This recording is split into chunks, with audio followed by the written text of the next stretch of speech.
Hello and welcome to DFS Coach Talk. It is Monday, March 15th, 2021. I'm Andrew Hansen alongside the red hot Joe Sarvati, who's affectionately known as Coach.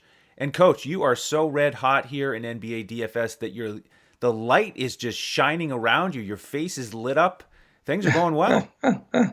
Well, it's you learn in this game, as you know very well. You love these hot streaks and you ride them, but you always stay humble enough to remember, the little dry spells. And about a week and a half, 2 weeks ago, I had a few days there where I was like scratching my head, saying, why is this going on these couple of days? But just trying to keep it all intact, but I'll tell you, it was a fantastic weekend. We had one of those stretches where we were hitting early slates, main slates, after-hour slates. That's when it really becomes a lot of fun. So we've got the momentum going, and we've got the, really feel locked in here. And I think that this is going to be another great week. We have some terrific amounts of games with 8 today, and I love these kind of slates where we can find the edge and not feel like we're playing 90% chalk, Absolutely, yeah. And so thank you to all the new members over the weekend, folks extending their Yes. memberships, and let's keep it rolling for them, keep everybody happy. And to do that, we have to break down this 8-game slate with Ew. 6 teams involved in a back-to-back and 2 totals over 230. And they are the first 2 on the board. So let's see about these 7 o'clock games, Coach, starting with Sacramento and Charlotte. 239 total on BetUS.com.pa, our presenting sponsor. And Charlotte favored by 3.5 here on their home court. We've got Hassan Whiteside out for Sacramento, and everybody else ready to go here, which may be a problem here if we're trying to find some guys in this game. But what are your thoughts? Well, it is a great DFS game, but again, like you hit the nail right on the head, right off the spot, man. We love it when there's a few guys out, Exactly. because it lowers the usage splits, and it shortens that bench, and it makes it so much easier. This is still a great game. I mean, you've got Sacramento the 9th and Charlotte 12th in pace. Sacramento has remained in that 30th spot for a long time now defensively, dead last, and Charlotte 17th, and they've been shrinking a little bit defensive-wise. So you've got fast teams, high-scoring teams, healthy teams, and poor defensive teams. So we've got, a game that's unavoidable. So where do you go in this game? I think there's a lot of places that you can attack here. I mean, De'Aaron Fox has been fantastic. His price is high, but he's been terrific. Rashawn Holmes in stretches where he'll get to play against another center like Cody Zeller or Biyombo, or he's athletic enough to even play against Washington. So I think Holmes has a nice advantage here. Marvin Bagley, who, hit or miss. Sometimes Walton screws around with his minutes, so a little bit dangerous. But, really Fox and Holmes are the first 2 guys I want to look at from the Sacramento side. And on Charlotte, I mean, LaMelo Ball's priced with the big boys, but man, does this look like a smash spot for him. He and Rozier were the guys that, I love to ride those 2 guys when it's up against poor defense. However, the last time I did that, there wasn't a Gordon Hayward playing. He was out hurt. So what it does for me is I'm not going to go Hayward. I mean, I respect the defense from the small forwards with Barnes and company, but I am going to go either Ball or Rozier, trying to see which one will fit better. I think they both could have massive games.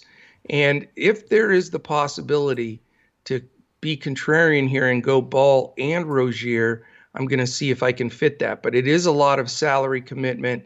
And after that, that's as deep as I want to go. I am a little worried, Andrew, and I'm interested to get your take. With these teams having deeper benches now, the Martin twins are getting a lot of minutes now for Charlotte, and I mean Monk and etc. So, it hesitates me to really stack this game as great as it is, because I think there is a decent, 9-man rotation here on Charlotte, and about a good strong 8 deep on Sacramento. So what do you think? Yeah, I am concerned about the depth of the rotation here with everybody healthy. And it's disappointing because of this great matchup and great game environment. But I don't really want to go with LaMelo, Rozier, Graham, or Monk, Okay. just given their minutes recently, their prices, and Yeah. some of the other options on this slate. I got to mention here that the last time these teams played, this was the PJ Washington craziness: Huh, 42 huh, points, huh. 8 rebounds, and it was a 127-126 game. But again, we didn't have Zeller or Hayward or Graham, and now they're all here, and that's why Great point. I Yeah. don't really like any of the Charlotte guys. Zeller, 4,300 is a value center, but there's another value center on this slate I like a little bit better. I do like attacking Holmes with a guy like Zeller at that price, but I'm a little more interested in a couple of these Sacramento guys.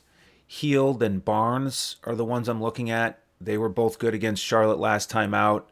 They let me down against Atlanta over the weekend when I Yeah. stacked them up and they could not make a three to save their life. No. But I think they'll do better here. And I like that they're a little bit cheaper. Fox, a little expensive for me. There's a couple point guards I really like on this slate who are in the mid tier range. So it's going to be hard for me to get to guys like Fox and LaMelo just because of that. Yeah. And Yeah.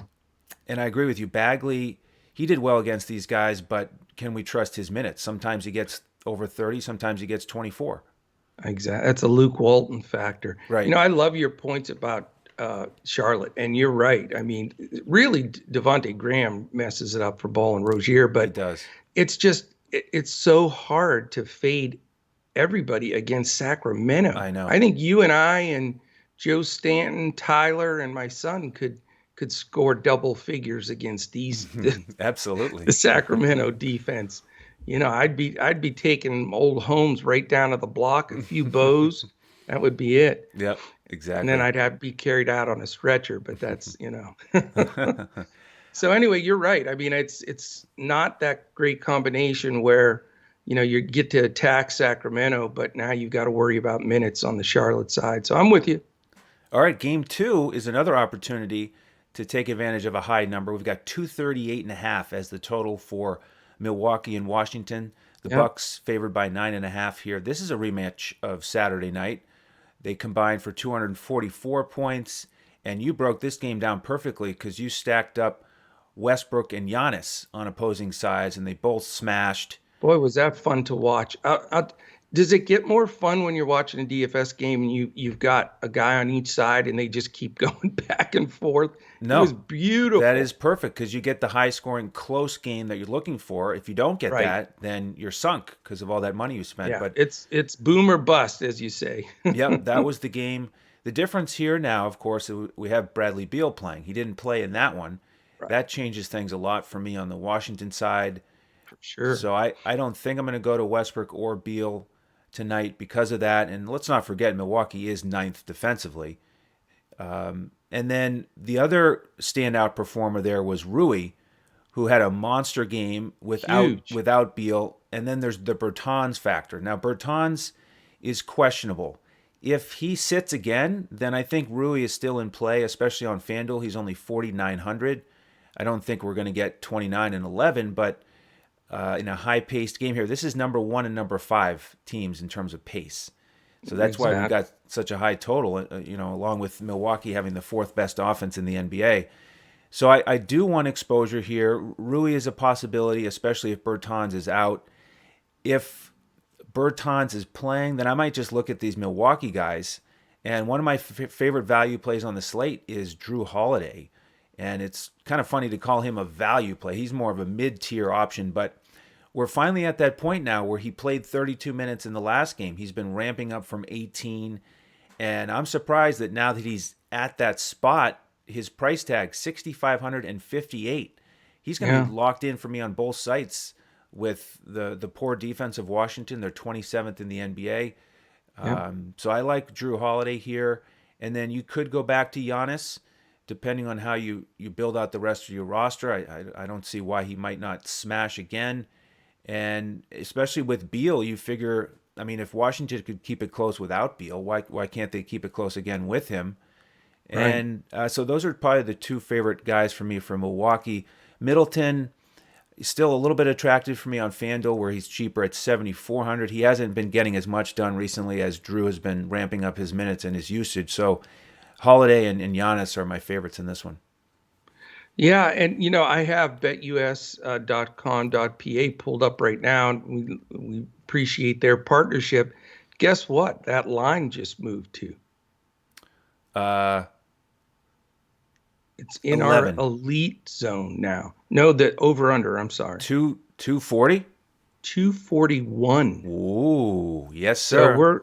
we celebrate the 230s, 240s, you do a somersault. So Exactly. yeah, if the early money in Vegas is on the over on the biggest number on the slate, that is a great sign for, DFS Stack City. So, it's watching the last time they played, Washington has absolutely no answer for Giannis. Well, I should say more than other teams. Most teams don't have an answer for him, but he could pretty much do what he wants to do, in my opinion, in this game, if it stays close.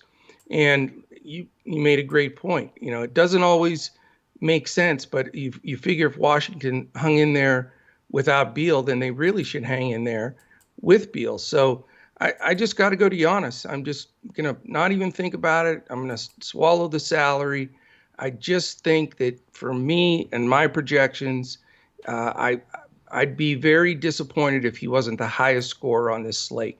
And, that's assuming at least goes, fairly deep into the fourth quarter, close enough that they got to play their guys. But they just don't have anybody to guard him, period.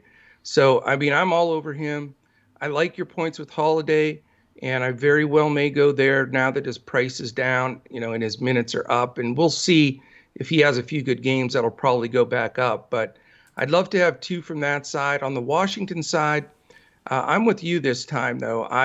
Even though I want this to stay close, I don't want to spend the other section of my major salary on Westbrook and Beal, where they're going to be pulling some points and usage from each other, because it was never more evident in that last game that when Westbrook just completely dominated, that that wouldn't have taken place like that if Beal was out there. So you could just see the spots where he was actually looking to pass, and there wasn't anybody really to pass to that was getting it done. So I'm not going to go there, but I do like some of the value on Washington. A couple of guys that, I've been on Rui from the very beginning, waiting for him to bust out, because I know Brooks wants to really build with him, and, he's a big piece of that future there.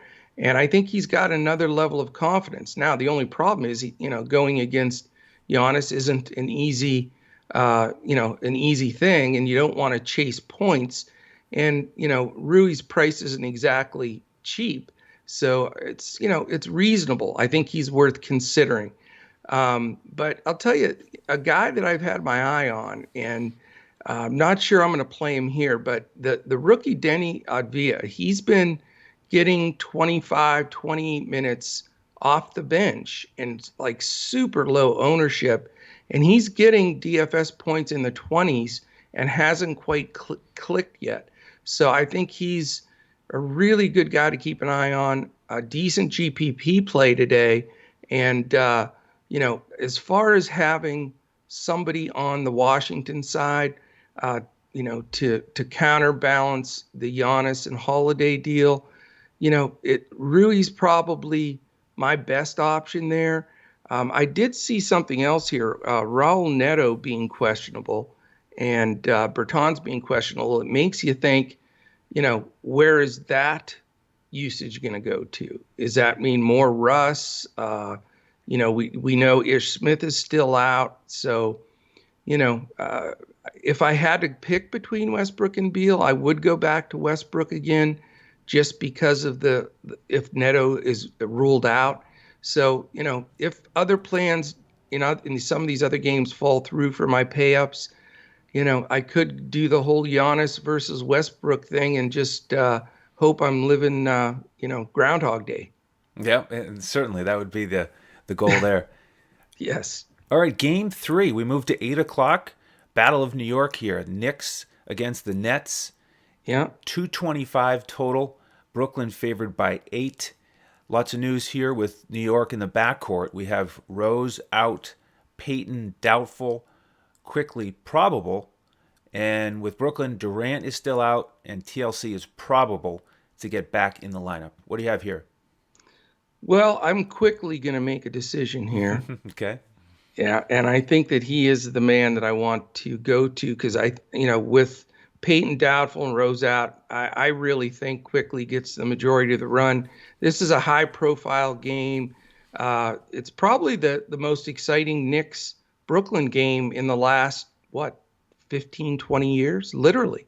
I mean, I remember when there were some good Knicks teams, and Brooklyn was in New Jersey. They were the New Jersey Nets back then. So I'm excited for this game because I think there's great players on both sides.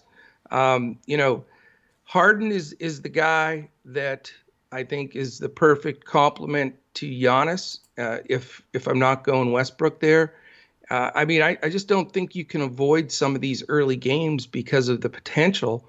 And I do think this game has a lot of just a lot of press, a lot of hubbub because you've got these two teams there in New York that are both playing great ball, considering that you haven't been able to say that for a long, long time. Um, you know, the pace, though, is the problem for me, Andrew. I don't know if I want to commit the big bucks for Harden and then follow up with one of the Knicks. Because Randall obviously the number one choice there, etc. But there's a ton of salary there, and the Knicks are the slowest team in the league. They're 30th, Brooklyn's 10th, and then the Knicks with their stout defense are 5th. So they've got their work cut out for them against Brooklyn, but they are 5th, and Brooklyn is 27th. So, man, I'll tell you, my gut tells me to spend money and get some strong plays here. But I may end up, shuffling down a little bit and going more, other than Quickly, maybe go with a second flight guy like R.J. Baird, who's been playing well of late. And, you can even look in where you really need cheap plays, like in Alec Burks. He doesn't start, but man, does he get good minutes off the bench, and he's productive when he's in there, and he finishes games.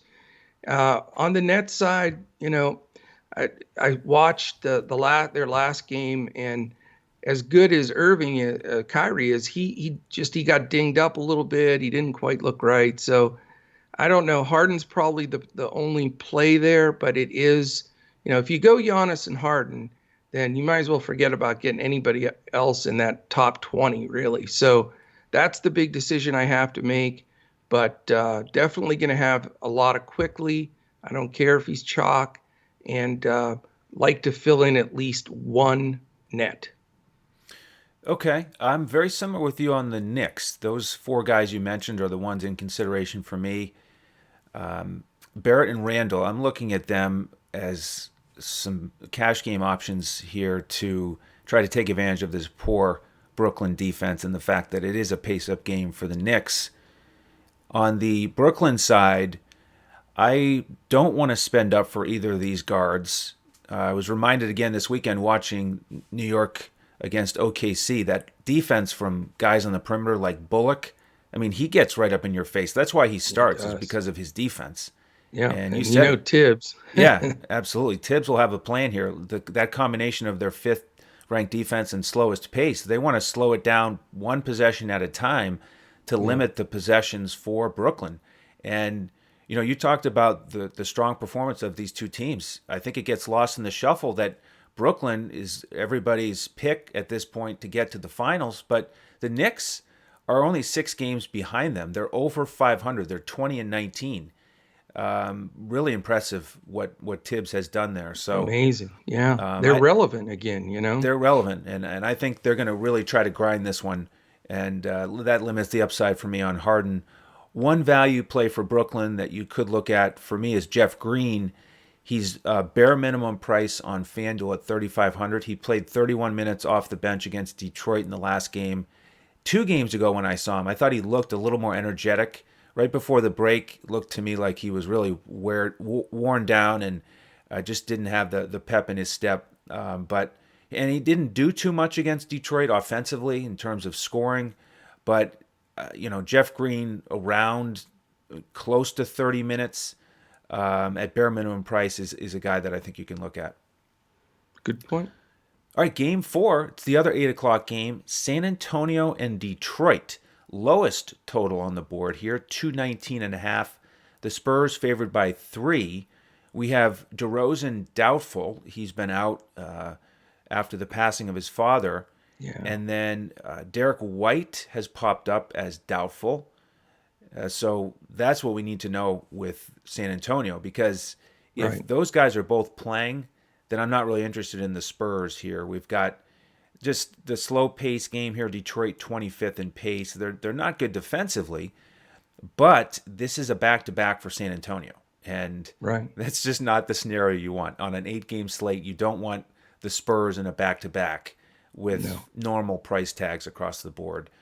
And maybe even you could consider them a little bit high. DeRozan, 8,500, 8,600. That's not cheap for DeMar. So I don't really want to spend up for anybody on San Antonio. With Detroit, we have some opportunity here because Diallo is out after the trade. He's still not playing. We have Ellington doubtful and Dennis Smith Jr. questionable. So the new guard rotation that you need to know about if you have missed it is that DeLon Wright's back in the mix. He's starting again. And Ellington started at the 2 in the last game. But if he's out with Diallo out and they've traded Svi, they don't have much there. And Josh Jackson, that's it. Josh Jackson, but sometimes they'll bring him off the bench with guys out. So they may have to start a guy like Magruder, who's... Hey, he's been hot lately. He's had a couple good games. He's in the mid 3K range on both sites. He's playable for me, especially on DraftKings, as he's a three-point shooter. So I like that potential value play if Wayne Ellington is out. And you could look at Jeremy Grant here, mid 7K range. He disappointed me in his last game. But, maybe he bounces back with all those guys out and they just feed him and he gets it done. And now, before I throw it back over to you, Coach, I do want to set you up because I know the value play you're going to play here. It's Drew Eubanks off the bench for San Antonio. Minimum price, 2 straight games where he's hit value. He's become the backup center to Pirtle. And I know you have a long history of enjoying rostering him. I'm impressed, Andrew. You're sharpening your comedic pencil. I don't believe it. I had the weekend off. I'm all rested up. You up. zinged me with my own zinger. That's usually my line. Yeah. Yes, you are correct. I absolutely hate Drew Eubanks. Very good one, man.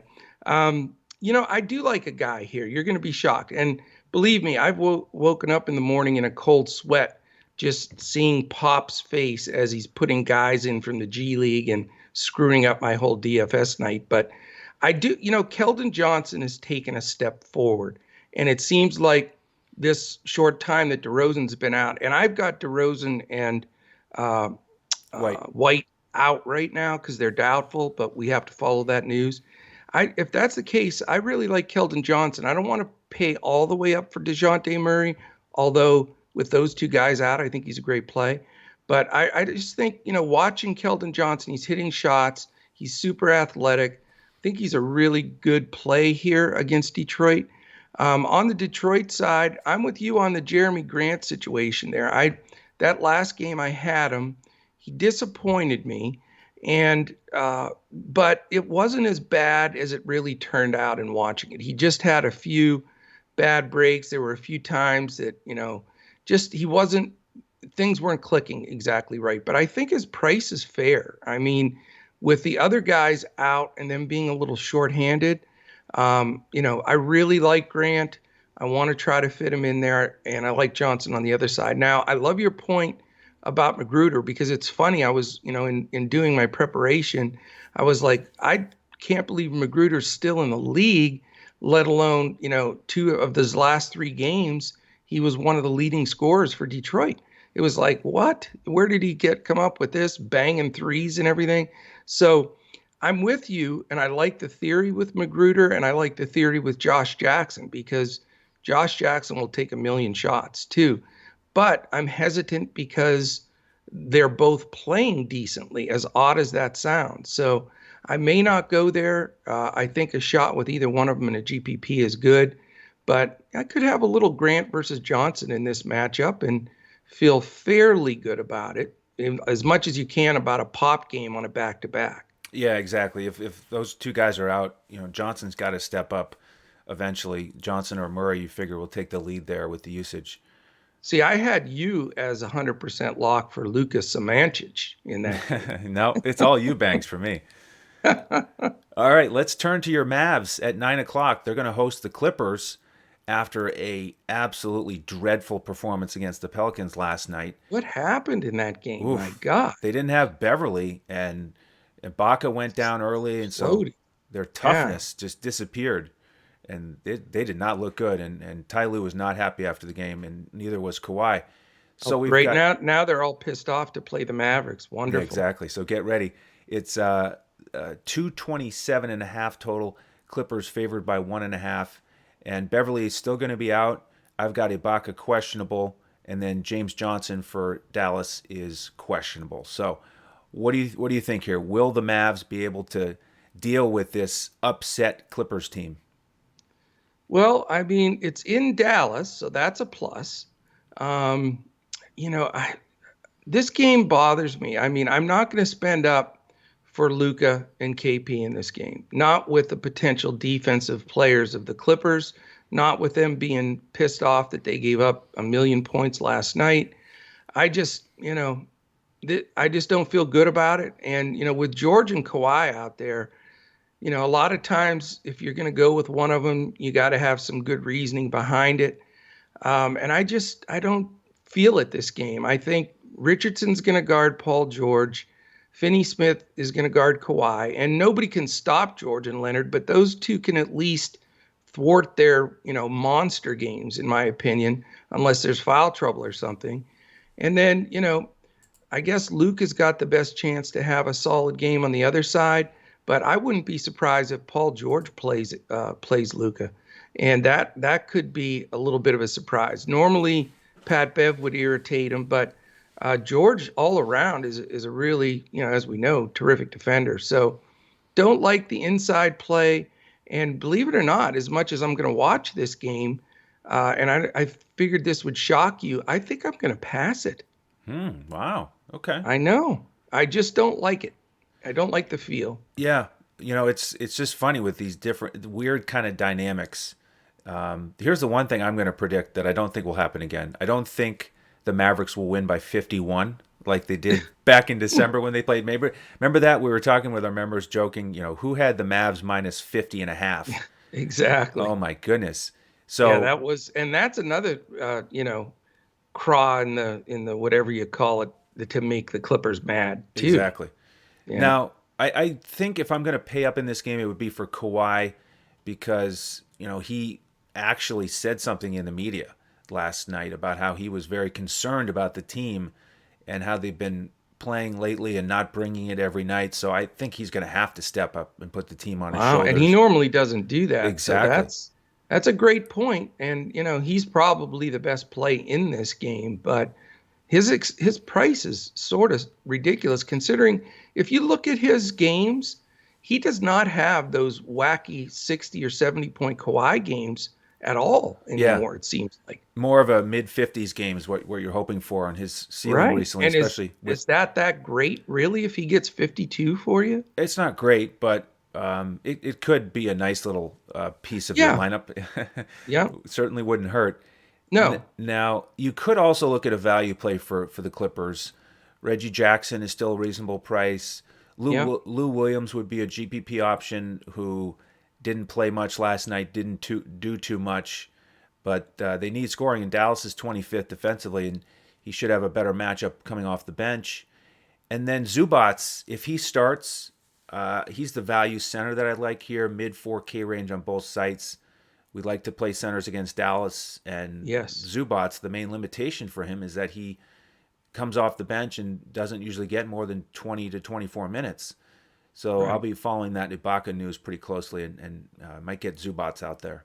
What is the latest you have on Ibaka? Well, I don't have any new designation Yeah. today, but since he Right. left the game early last night with back spasms and didn't return, Right. I'm just assuming he's at least questionable at best, if not Yeah. doubtful. You would think so because, and that does, see right now, Fantasy Labs has him as very likely to play. Wow. So let's follow that closely because I'm with you. You know, I mean, I've said it and we've made money off of it. A good stout built center, just Dallas has a very hard time with paint scoring big guys. And if you told me right now that Zubats would get 28 minutes at center, I'd plug him in. So we need to find that news out. Absolutely. All right, the other 9 o'clock game we have is Indiana against Denver. Nuggets favored by 5, 225.5 total. This is a rematch from about 10 days ago. Denver won that one. Kind of low scoring, 113-103. It was a back-to-back for Denver, so I think they should, back-to-back for Indiana. I think they should put up a better performance here. But we have the Karis LeVert factor. That's He's right. in the lineup, and he has one of the biggest price discrepancies I've seen all season. He's Yeah. 7,000 on DraftKings. He's only 4,100 on FanDuel, and Crazy. that's hey, I mean it doesn't make sense to me, but I'm gonna play him because he played 27 minutes in that first game back.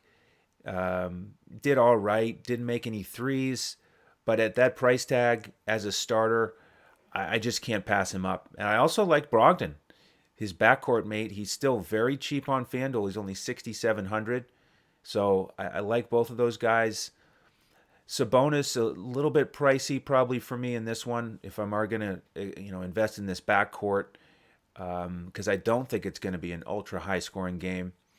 And we do have Lamb questionable, so that could eat into Levert's minutes a little bit. But I do think they'll let Levert go as much as he feels healthy and take advantage of that star that they have. With Denver, we still have some guys out. We've got Monte Morris, Gary Harris, R.J. Hampton, and we now have those bigs back in the lineup, the power forwards, Millsap and JaMychal Green. So with those forwards there, I'm not going to get involved with guys playing 20 minutes. Jokic, they limited him a little bit in 37 minutes, so I don't think I'm going to pay up for him here. I'd rather pay up for Giannis. I don't know if I'll go anywhere else on Denver. Indiana has the 10th ranked defense, and I just don't see any price tags that jump off the page. I mean, Jamal Murray's a nice price on FanDuel, but I like the Indiana guys even better. So I'm looking more at that Indiana backcourt tonight. Yeah, I mean, let's face it. For me, Karis LeVert on FanDuel, free square, just play him. I mean, part of our process, our Coach Talk process that we work on with our members all the time, is all of the pieces of what it takes to win in DFS long term, and to not have to reload and to keep building your bankroll. And part of that is to have exposure in as far as your bankroll on both FanDuel and DraftKings for situations exactly like this, where obviously he's just back. The algorithms with FanDuel, DraftKings, totally different. And for 4,100 on FanDuel with his potential, even in 25 minutes, is just smashing. So you got to take it. And on the other side of the coin, I think he's overpriced. And, it's too risky. He's not going to get a 40-minute run right off the bat like this. So that, again, important to be able to take advantage of this mispricing on one or the other. And today it happens to be FanDuel with LeVert. A couple of things. I watching Jamal Murray lately. The dude is just in a funk. I don't know what it is. He just doesn't look like himself. Now, I say that, and I expect there's going to be a game, probably this week, where he goes ballistic and hits 8 threes, but he just hasn't looked the same to me.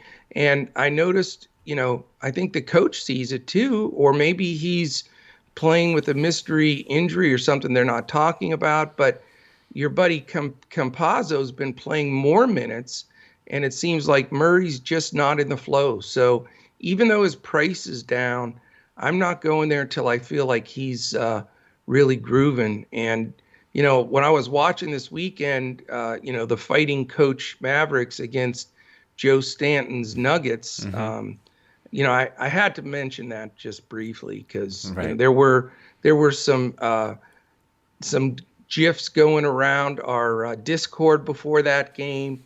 They were trying to say some negative things about my man Luca. Can you believe that those guys would do How that? could you? And it was just because I posted the fat picture of poor Joker when he was just a kid. Right. So I did start that fight a little bit, but no, it was a lot of fun, and really enjoyed giving Joe a hard time. So it was great. But yeah, Denver's bigs to me with all the forwards. Even Porter is awesome as he is. I'm just afraid with all the JaMychal Green and all those guys back. It's just too crowded. I'll tell you the guy that's been playing well for me, and I've rostered him twice because of his price, is Barton. He seems to have picked up some of the slack from Murray's slump.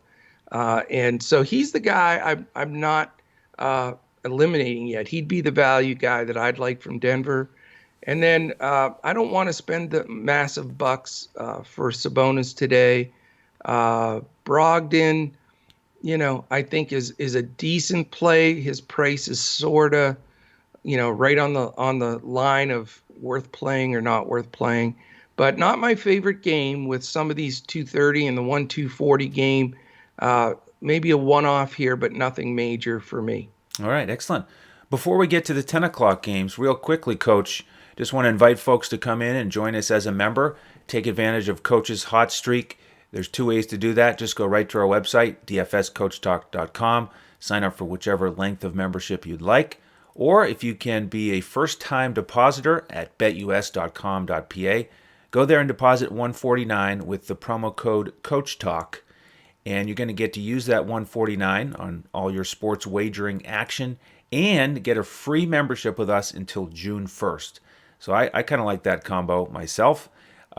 We encourage you to take advantage of it. Once you've signed up on BetUS, send us a message on Twitter at DFS CoachTalk that you've done that, and then we will get you into our Discord with an email, and that's where we give out our lineups about 20 to 30 minutes before tip-off. So Yes. love to have you join the family.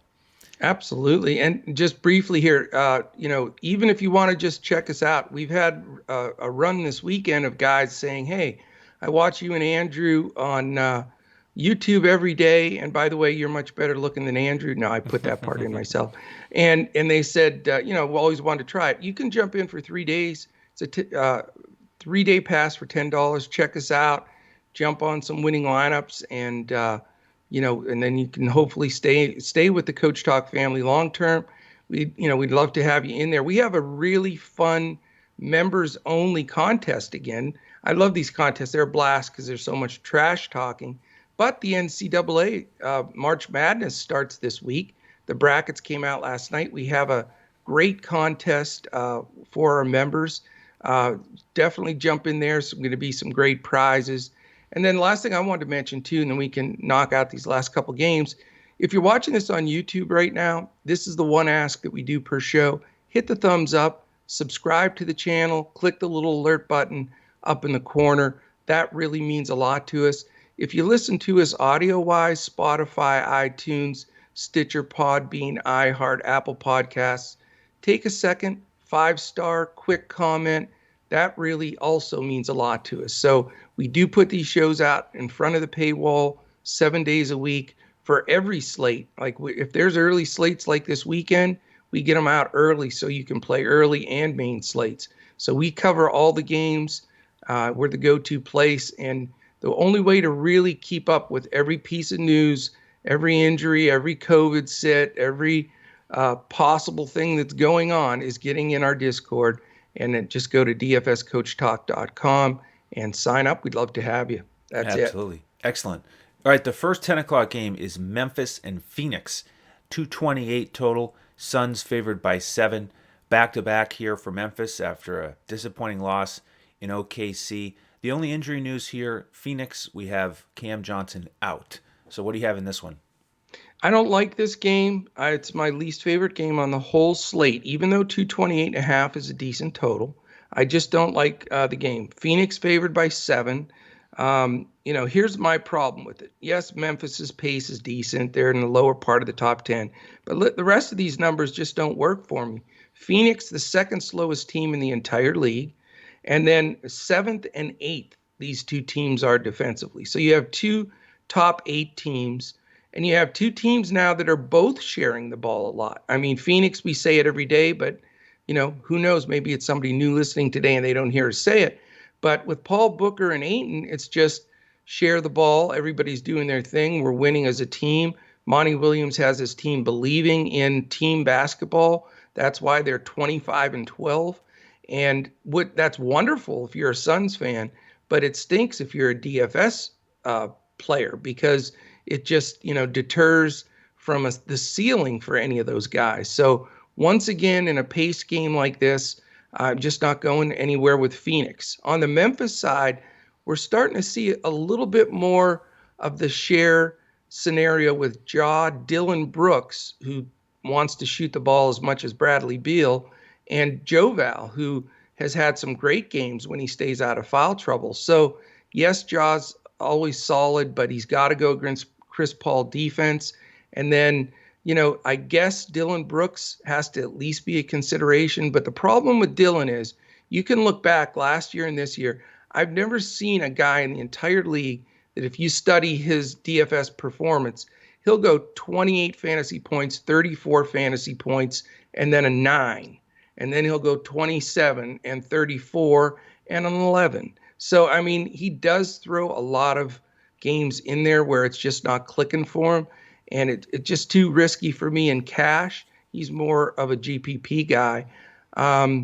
Just don't like the game. I think there's way too many great choices here, and I'm going to move on. Yeah, I'm going to pass it as well.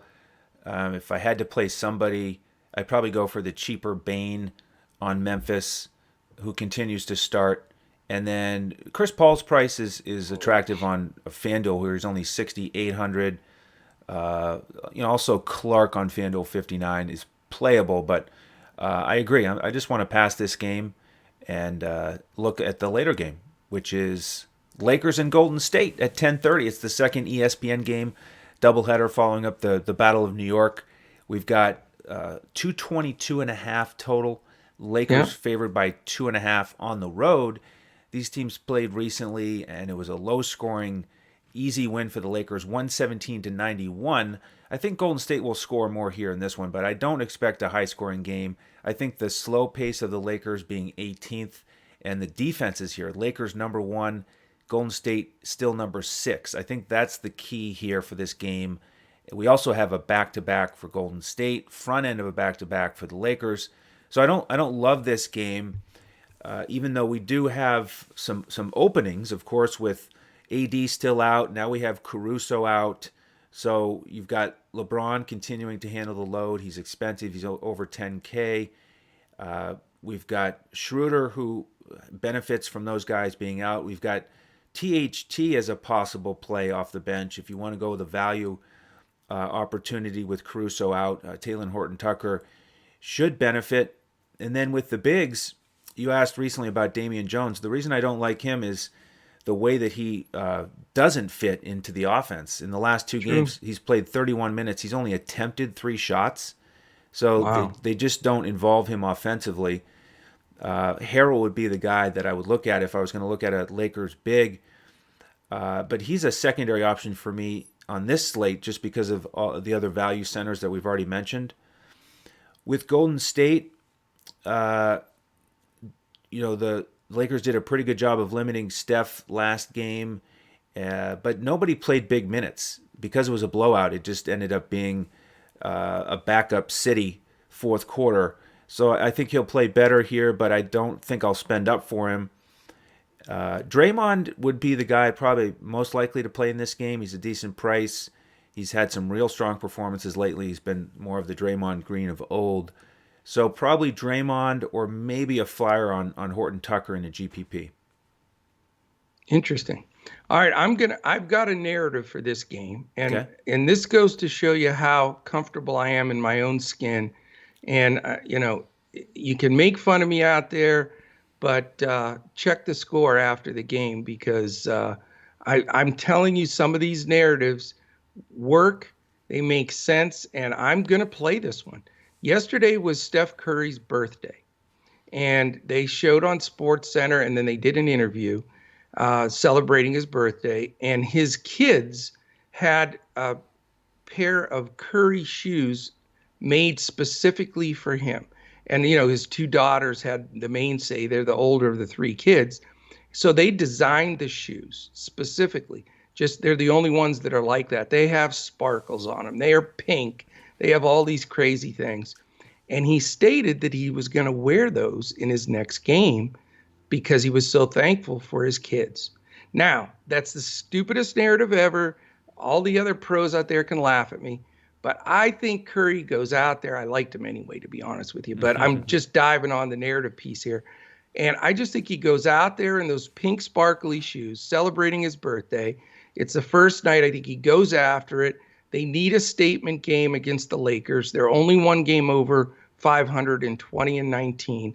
And yeah, he's going to get some defense rotations from Schroeder and Caldwell Pope and different guys. But, the guy that's missing for LA that hurts them in crunch time and to finish games is Caruso, who banged his head on the floor, and he's out for concussion protocol. And he generally will check Curry at the end of some games and give him some trouble or foul him or body him or whatever he does. But that's not going to be there. So all the combination of those things, including the narrative, I stated I'm going to stand behind it. I just think Curry's in for a great game here. And I haven't been on Curry very often, but I like the scenario here. I know the pace, is not the greatest thing in the world, but Golden State is still the second fastest team. Lakers are 19th, but they will get caught up in some run and gun games if the other team's pushing the ball. And yes, the Lakers have great defense. I get that. But they're not the same defense that they were before. They're hanging on to first, but without Davis and some of the pieces, I think, and Caruso, those guys all make a difference defensively.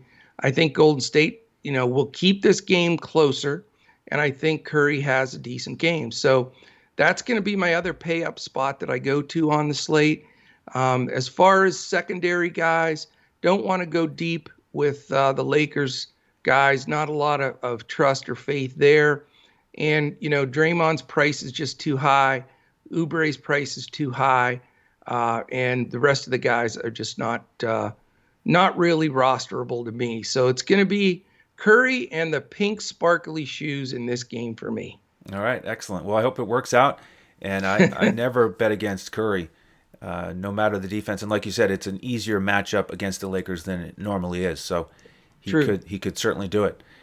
All right, well, that completes our discussion of the 8-game slate. Hopefully that got you all ready for tonight's action. Again, join us tonight in Discord if you'd like to get our lineups. We give out the full cash lineups on FanDuel and a GPP lineup, and then the coach's clipboard on DraftKings, and the full lineup on Yahoo, of course, that's been doing quite well. So love to have you. Any questions, just reach out to us on Twitter at DFS CoachTalk. You can also follow the coach at JoeSarvadi.